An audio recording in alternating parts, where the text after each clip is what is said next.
What's going on, guys? It's Nick here, back with another video, back with the final, not only mock draft Monday of the season, but the final off-season video. Next video you see from here is going to be week 1 rankings. Pretty crazy if that is the case. But final mock draft, and we're going to do some hot takes. In this video, I have 4 hot takes, 1 for each position. Spicy takes. But if you guys have been watching the channel for a while, you kind of know what they are. So we're going to finish things off with a full PPR draft, 7-spot, beautiful. And we'll just keep everything else the same. 2 running back, 2 wide receiver, 1 flex spot, a very standard format. And I pulled in the ESPN, Yahoo, and I think NFL ADPs. So we kind of get a good consensus. This time of year, Fantasy Pros, pretty much like this. In a competitive league, this is what your draft should be looking like.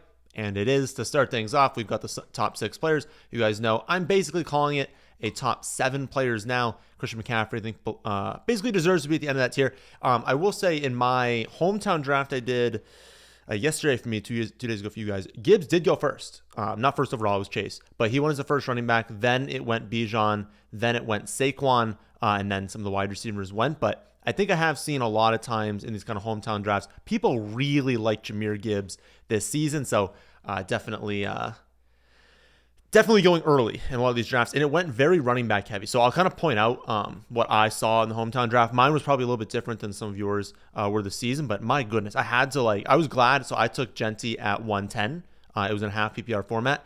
I am glad I did, because there was no opportunity to take like good running back value until I think it was the 5th or 6th round. I don't remember which one, but I got Harvey. It was like the first time I even had a chance to grab one, because there was just nothing. People were just hammering the running back position, but we've kind of trained for that, drafting some of these wide receiver heavy teams this season. But yeah, Christian McCaffrey, that's the clear pick at number 7. First hot take of the video is basically this 8-9 pick. You guys know we've talked about this top 6, top 7, and it's difficult sometimes having that first pick after that, because all these guys are so good. Neighbors, Puka, Nico, Amon-Ra, Brian Thomas, I think pretty clearly deserve to be in that like next kind of tier of wide receiver. Not that they can't outproduce Chase, Lamb, and Jefferson, but they probably deserve to be for their own reasons behind them. But the first hot take is going to be that both Malik Neighbors and Puka Nacua clear 200 targets each this season, are the number 1, number 2 wide receivers.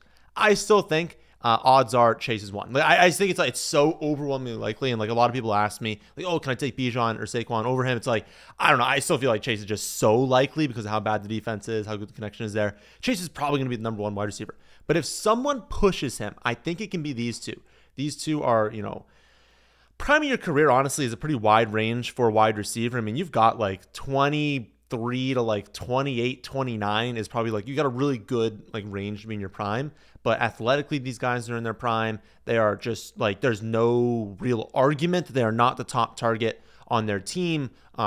Just the absolute target ceiling. I mean, just remember last season, Malik Neighbors, 170 targets in 15 games as a rookie with horrible quarterback play. Like, it is not crazy to think if he plays 17 weeks this season with improved quarterback play, with no extra like passing competition. Basically, they have the exact same pass catchers behind him. Like, crazy, over 200 targets in a season is in his range of outcomes. And then Puka, my goodness, you look at these underlying metrics of like first read target share, of just like targets per route run, yards per route run, like all these different like efficiency metrics. If he and Stafford stay healthy this season, my goodness, like, that's why a late first round pick has been really nice, because maybe it can be tough picking between these guys, but I think these two are just set up for just unbelievable seasons. So that was the first one. In round 3, we'll talk about probably 2 of the next 2. But we take McCaffrey. As I said in my draft, it went very running back heavy. So even if you had taken McCaffrey at this spot, by this point, like even like the turn was still, I think, Nico, Brian Thomas, but AJ Brown was definitely on the board. I think AJ Brown was basically replaced with Bucky. I think Bucky got taken at this spot as well. So I didn't have, again, the 7 pick, I had the 10 pick, but I started off Genty at 10, and then I took Puka at the 203 over there for my draft. Again, I tweeted out my draft. You guys can see where I took players there. But in this one, you basically have the option. You're not going tight end and quarterback. It's basically between Bucky Irving and Drake London. Very valid cases for both of them, and it really does come down to like the teams you like to build. A lot of you really like these teams that have started off like wide receiver in the middle rounds, and so if that's the case, and if especially you think your league goes running back heavy, if you want to go McCaffrey, then Bucky Irving, and then kind of go back and say I know I can get wide receiver value in the middle rounds and pass on Drake London. I can look at my rankings real quick, but I'm like almost 100% sure that, yeah, I have Drake London at 15th overall. I have Bucky Irving at 19th overall. So the projections, the math, everything says that Drake London is set up for a monster season, that it's probably a good move to be drafting at this point, especially you already have McCaffrey. And who's to say at 307 there's not a good running back value? Because also round 3 is not that great for wide receivers. So you kind of exit this like Bucky, Jacobs, JT range, and you get into some like good running backs in that third round. But you look at the wide receivers, and there's so many wide receivers that are all very, very, very similar after this range. And I do think you got to forego like a little bit of that ceiling in a year that's so good for wide receiver. For you to be, not taking any of these studs, pass on London, you'd effectively also be passing on probably Ladd, JSN, and T. Higgins. You get into the next range, and it's like, I don't know. I feel like you missed out. So I would still go with Drake London. But again, I get it if some of you are scared at the running back value. So we go London, top 3 tight ends go off the board. Lamar goes off the board. We see that kind of second tier of running back, Jacobs, JT, Bucky Irving, Kyron Williams go. And then, Ladd, T, McLaurin, Tyreek Hill. So 2 pretty clear options here as well. I think JSN, I would say in a half PPR league, Mike Evans, you throw into that same bucket, maybe Devonta Adams as well. But JSN in a full PPR league, I do think is kind of pretty clearly at the top of this list here. I have JSN at 31, but I have Amari Hampton at 30. I have Jaden Daniels at 29 in this format. And that kind of brings out the second take here. So in the 2, I have a Dynasty League I'm in. I have 2 managed redraft leagues, and then, of course, a million Underdog leagues. It's getting to the point where Daniels is close to, he's definitely like top 3 in my like ownership on Underdog. And I took him in both of the managed redraft leagues again in Dynasty. I just didn't have him. Obviously, you can't get him after that. So I didn't take him in the rookie draft, obviously. Of the 2 managed redraft leagues, I took Jaden Daniels. I happen to have, I think it was, one was a 14 teamer, one was a 10 teamer, but I think I had like the 10 pick in both of them. So it just kind of worked out that way. Kind of randomness there. So I was able to go in that kind of late third round range. I really think third round this season kind of comes down to, are one of the tight ends left? Do you want to have one of these top 4 quarterbacks? Does one of the top running backs fall? Again, that happened in this draft. We have Amari Hampton. That is one of the top running backs that I would take at this point. But it's like, if you can't get one of the running backs, you can't get like JSN or kind of one of these top wide receivers, it really does feel like take one of these elite quarterbacks, take one of the elite tight ends that, again, is not there. And I think Jaden Daniels is really one that I want to be attacking this season. I think the hot take is that he can be the quarterback 1 by like 2 or 3 points per game. I really think he could just absolutely shatter our brains here. Like, look at what he did as a rookie, and his metrics as a rookie. He left early in a game, so that kind of like hurts his like points per game. It was actually better. I think he finished 6th, but he was actually better than that when he was like actually playing a fully healthy game.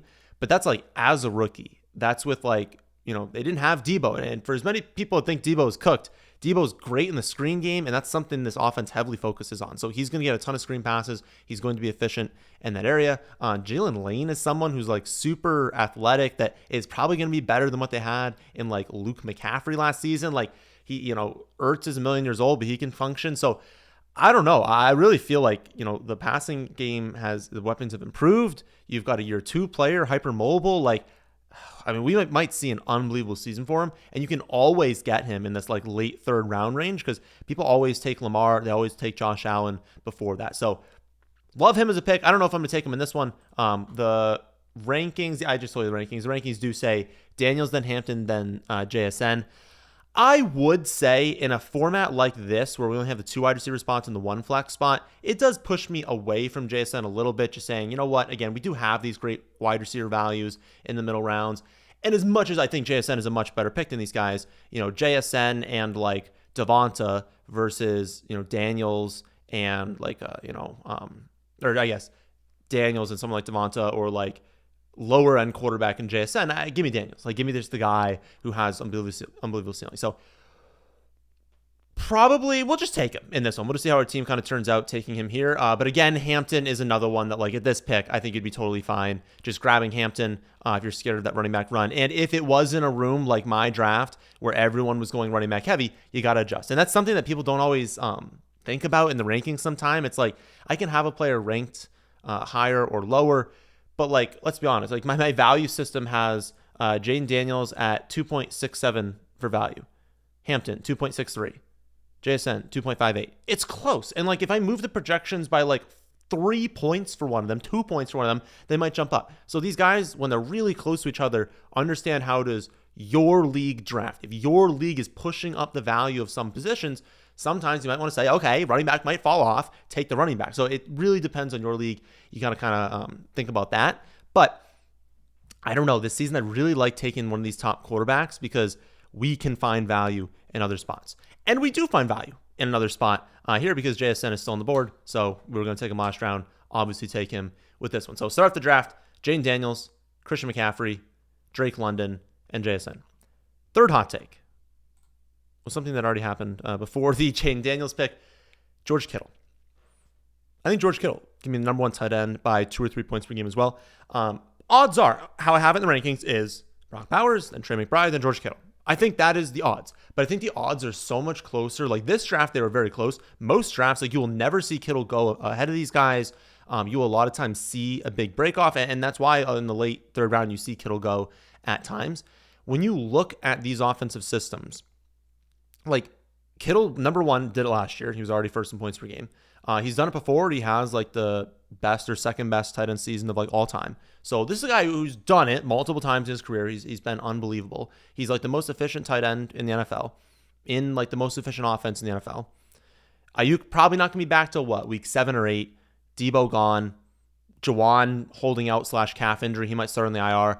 Like we're going to get a week 1 at this point. Like I'm assuming Jawan's not playing in week 1 now.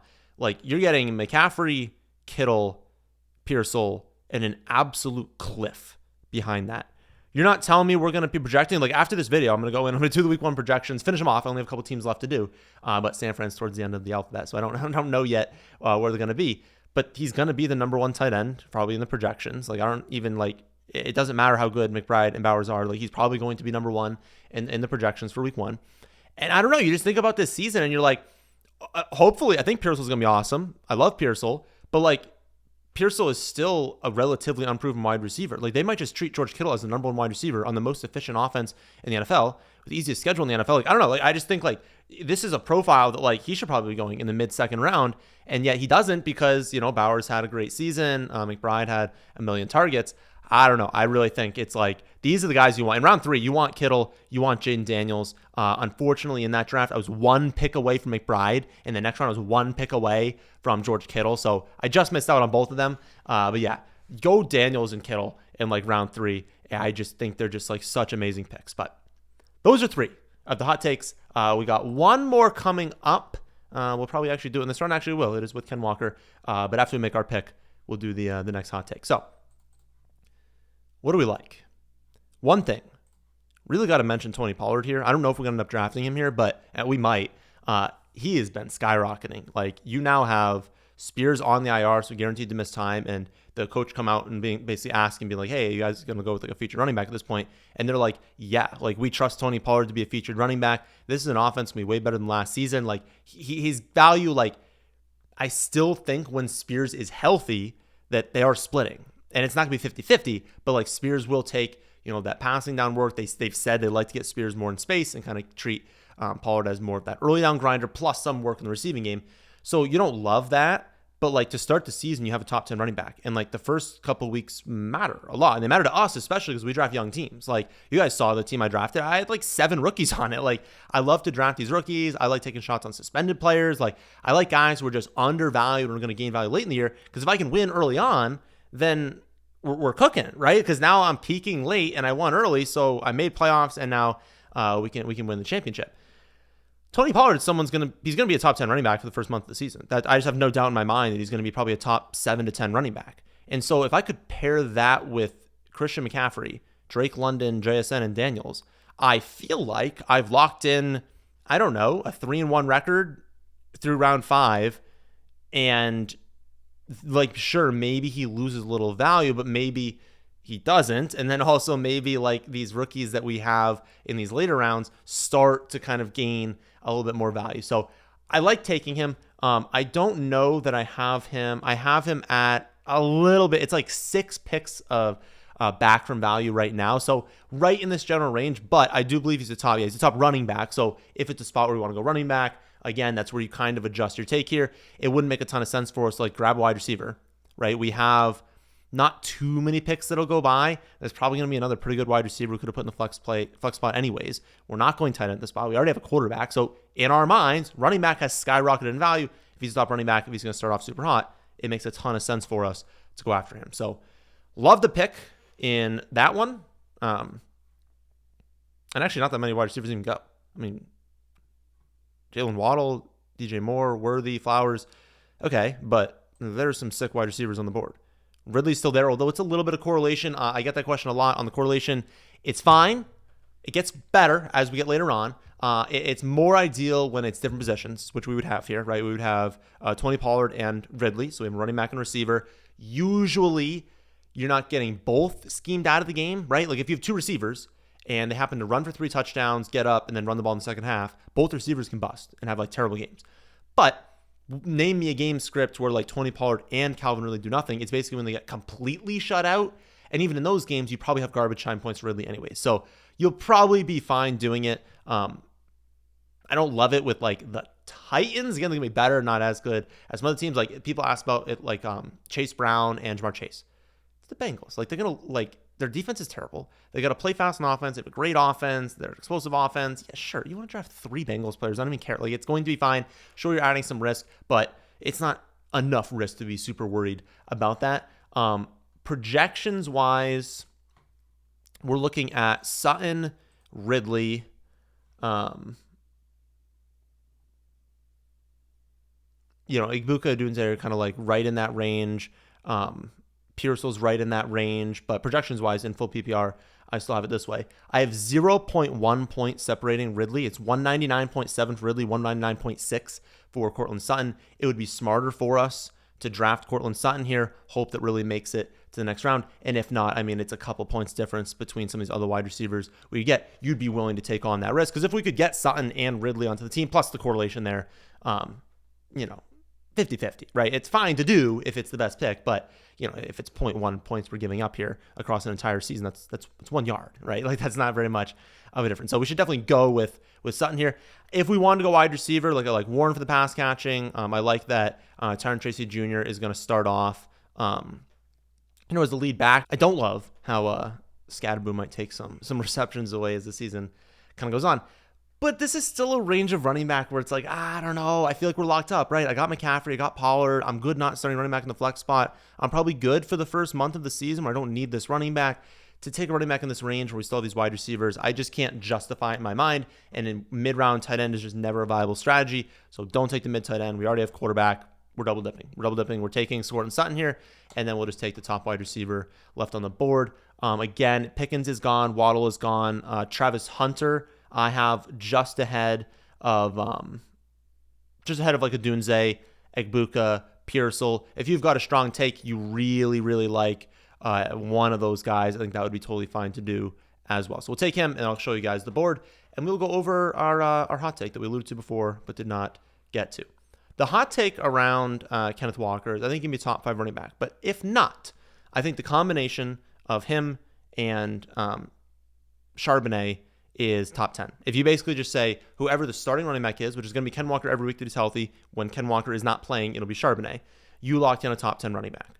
And to get that in round 4 and round, usually 8-9 for Charbonnet, that's phenomenal. Like, this is value that should cost you a first-round pick. Like, if you can lock in a top 10 running back, you would take that in the first round. And you're getting it at 4 and 9. That's great because you could even say, okay, I'm going to take wide receiver, quarterback, take Walker and Charbonnet. Now I have a top 10 running back, 2 wide receiver ones, a quarterback 1. That's amazing value. So I really think it's a very underrated strategy this season is just grabbing those guys, take both of them on your team. But if you can only get one, I still think if Ken Walker stays healthy, he's a top 7, top 10 running back. I think he's going to be amazing. I think that ground game is just, that offense is built for running backs. Like the running backs are going to crush you. Whoever the starting running back is, it's going to be awesome. And it does favor Ken Walker a little bit more at the outside zone scheme. Okay. After we go, you can see the draft board. Adunze goes, Olave goes, Rashee Rice goes. So you'd 100% of the time just say, okay, thank you, draft. We take one of Egbuka or Pearsall. This is just the range you want to be doing it in. I'll take Egbuka here. So we draft him. In my draft, Egbuka went a little bit early. It was, I think, the 6th. I think the 6th round he went in. It really just comes down to like the people you're playing with. But if not, I mean, it still pushes value back. Like if people are going to reach on Pearsall, reach on Egbuka, reach on some of these like really high-end risers, you are still pushing guys like Calvin Ridley, like Travis Hunter, like Rome Odunze, who are also very good. The Rashee Rices, the Judy, Olave, they're also very, very good picks. And so if people push these other sleepers up, they just push back other players who are good. Again, it is still a range when you are in this general 6 through 8 range. It's wide receiver. I don't care if people reach on the really good ones that we really like. Just be drafting the top wide receiver in that range. And it's also why it made sense for us to go Pollard.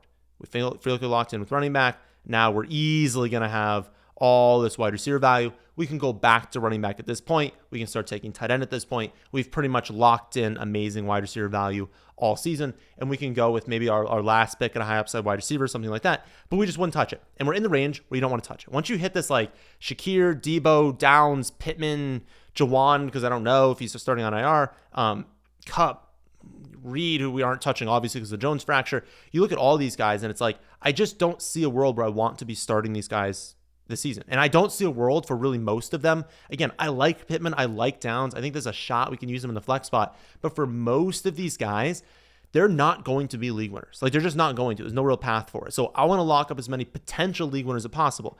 At running back, you have to take that really early. At wide receiver, you can get that early and in the middle rounds. But wide receiver, you just can't find that. Look at this entire list of wide receivers. Maybe Keenan Allen, honestly, you could say Lad gets hurt or the connection is just there with Keenan Allen that he has a top-end season. But look at this entire list of wide receivers. Luther Burden, I think second half of the year, you could argue he could be a league winner. Maybe Mooney if you had a London injury. Of course, we don't want that on our team right now. But look at this whole entire list, and it's like, who the heck is going to be a league winner at wide receiver? So don't draft him. Like really, like if you can get all these wide receivers, I'm good just saying, honestly, I've got 5 wideouts, only have to start 3 each week. Maybe I don't draft any. Don't draft any more. You can get league winners at running back at any point of the draft. Maybe these guys are unlikely to do it, but a lot of these guys are one injury away from unbelievable seasons. That is not the case for all these wide receivers. So that's the strategy I like doing. I just don't really want to take any more of these wide receivers. I would just hammer out 4 more running backs for the bench spot, take your tight end, take your defense, call it a day. And then in week 1, maybe there's some injuries for these running backs. Maybe the roles are different. And then maybe there's just like other backs on free agency, the guys that get hurt, and you bring them in. It's just, I don't really want to be attacking this whole range of wide receiver besides, again, the guys I kind of mentioned before. So what do we like at the running back position? We like and we like rookies because, again, there's so much more unknown, so much more upside of those players. We learn a lot from players early in their careers. Year 2, 3, 4 running backs, it's like, yes, they can break out, but they've had a chance and they haven't so far. These rookies haven't had a chance yet. So we do see a huge rate of rookies having those league winning seasons because they're still unknowns with the talent. So I like Tootin. I like Blue. I like Ford for early season and maybe flip potential if Judkins doesn't sign. I did the Cleveland Browns projection. He's projecting as a running back too. I mean, there's a world where like a lot of, if you start off wide receiver heavy, you should go after him. Unfortunately for our build, it doesn't really make sense. So I'd be drafting him to trade him away and hope that someone goes after him. And I don't know how much I want to really bank on that happening. So don't need that. Spears, theoretically, if I had an IR spot, I'd 100% do this because I would just say, okay, that's the handcuff, right? I handcuff Tony Pollard. I put Spears in IR. I get a free ad when the draft is over. For many of you, that's going to be like an extra pick in this range anyways because you can get a lot of values later on. But it's like Ollie Gordon, Woody Marks, Braylon Allen, wherever he is on this screen. Not as good in full PPR for Braylon, but it's more the role that you'd be looking for. Braylon Allen already get taken? There's no way, right? Did Braylon go? Oh, hey, he goes pick before me at 906. But anyways, even in full PPR, you can go after Braylon Allen because it's the role, right? You hit the upside if Breece Hall's traded away. Like, you don't care that it's a full PPR format. If he's going to project for 20 touches a game, sure, you'd love it if a couple more of those came in the receiving game. But Justin Fields does dump off the running back at a decent rate. And also, it's still a hit. like if you're in the round 9 and they trade away Breece Hall or Braylon Allen becomes their leading running back on the ground, it is still a hit in this range and it's still a very good pick. So I drafted him in that other league. I've kind of conceded at this point. I was off him to start the year, but I've kind of moved on to the bandwagon for Braylon Allen. The drumbeat is just too great for beat reporters. I admit, remember, he was like the youngest running back ever last season. I admit that like maybe we were a little bit too harsh on him. And again, maybe they're going to trade away Breece Hall. But yeah, I think you just go 2 in. You come over here. I would say you're probably more likely to get, basically your thought process here is who's the most likely player to be that top waiver claim, right? Ollie Gordon. Yeah. Achan's going out there with a calf injury. You don't think he could suffer a setback in week 1. You don't think that like he could see a reduced role. Ollie Gordon goes out there and has 10 carries and a touchdown. And you don't think he's the number 1 waiver claim. Like you just want guys that have that potential. Do you really think that like Darnell Mooney is going to be a top waiver claim? Like obviously like he's probably going to get drafted here, but like, like these guys are just not going to be the top waiver claim. So go after guys who think that can do that basically. So I think Ollie Gordon can be a top claim. I would say this is a range where maybe if people are actually going to forego tight end, and this did happen in my draft, people were crazy. They went after tight end super early, but then and they drafted this whole Andrews, Hawkinson, Laporta. I think Kelsey went early. Someone reached on Njoku super early. Someone grabbed Tyler Warren super early. And then there was nothing.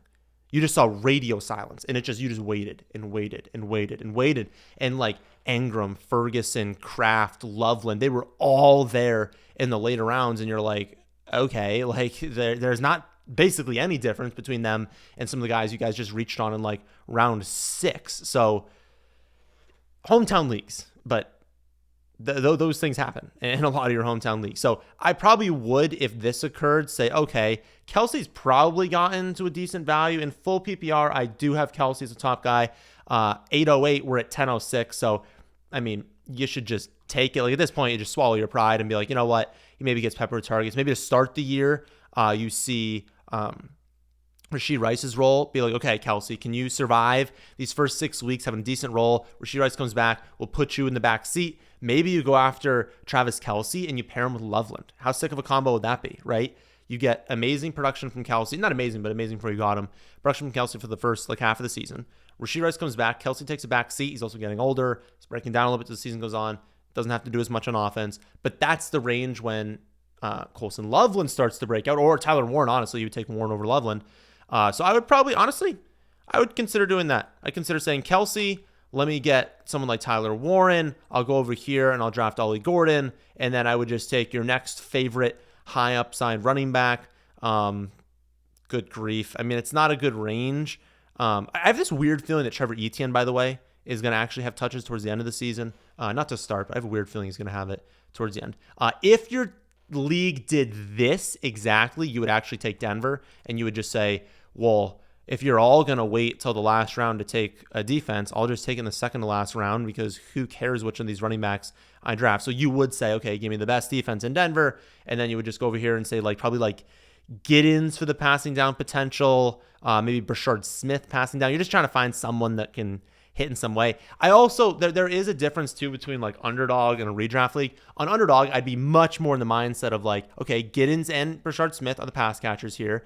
I don't want to try and lose this pick. Can I get some sort of value here? In a redraft league, I'm assuming I'm dropping this guy in week 1. I'm assuming there's going to be an amazing waiver claim that just comes out of nowhere, and I'm putting a bunch of fab on him because you want to spend a lot of your fab early in the season because that's where the better players are in free agency. So I want someone that I'm going to know the role in week 1. And to be fair, that is Giddens and Smith. But I think it would more fit Monangai. I would say, okay, maybe he's missed too much time from injury, and it's yeah, I mean, he's been in and out of the lineup, has been playing recently. Maybe his role is to have to develop a little bit, but maybe I'll just know early on, if Swift is out there as a featured running back and Roshan's looking good, and Monangai doesn't get a snap, it's oh, okay, I can cut Monangai, I can put someone else out there. I'd be a little worried that DJ Giddens goes out there, plays 30% of the snaps, catches 3 balls, and I have a weird non-ability to drop him. So I'd probably rather go after someone like Monangai. But then you could also argue if you have an IR spot, draft Marshawn Lloyd, throw him an IR, and then draft Monangai, unless you have someone else that can fit that spot. But right now we don't. So you'd say, okay, draft Lloyd. As soon as the draft's over, throw him an IR, go in there and take Monangai. But this is simulation, so we'll just take Kyle Monangai in this one. I think that went well. I think everything worked out very well for us. I will say at defense, Most of you are going to be in leagues where one or two guys do take the top players. Go after Arizona. I'm not done the defense projections, but they play the Saints in week 1. It's not that they're definitely going to destroy the Saints, but they did invest in their defense. The Saints, Rattler's not like a great quarterback. And while I don't think the scheme's going to be bad, I think it is the first game for that scheme. And I would imagine that the Cardinals win that game, the Saints don't score that many points, that there's opportunities for pick sixes, stuff like that. So, and no one drafts them. Literally no one drafts the Cardinals because they're not supposed to be an amazing defense, but they're not supposed to be a bad defense either. So I would definitely go after them. I think I drafted them in both, or I may have drafted the Vikings in the 14-teamer, but I drafted the Cardinals in the other one. But end of the day, here's the draft. Jaden Daniels, McCaffrey, Pollard, London, JSN, Kelsey, Sutton, Denver D. And then we've got Travis Hunter, Egbuka Tootin, Warren, Ollie Gordon, and Kyle Monangai. And that, my friends, is the last offseason video of the season. I think it's going to be Wednesday that we do the rankings. Again, later today, Monday. I think Monday I'm going to post the week 1 projections, start kind of writing up that video, make the video on Tuesday, and then we'll have that on Wednesday. It'll just be everything. It'll be all positions, all the way through. We're just going to go over every single game and just talk about who you'd be starting. It is easier in week 1 because you're pretty much starting your starting lineup. I mean, for the most part, you could argue that Egbuka is going to start off hot. Great matchup in week 1, potential shadow coverage, but great matchup in terms of the game environment, guys being injured, the opportunity is there. So you could argue that again, I don't know between him and Sutton, but there will be some flip-flops. But for the most part, the people you drafted early on are probably going to be who you're starting in that lineup, but it'll still be fun to kind of look at all the things in week 1, look at all the matchups and see who we're starting. So subscribe so you don't miss that video. Leave a like if you are still here, and I'll catch you all on the next one.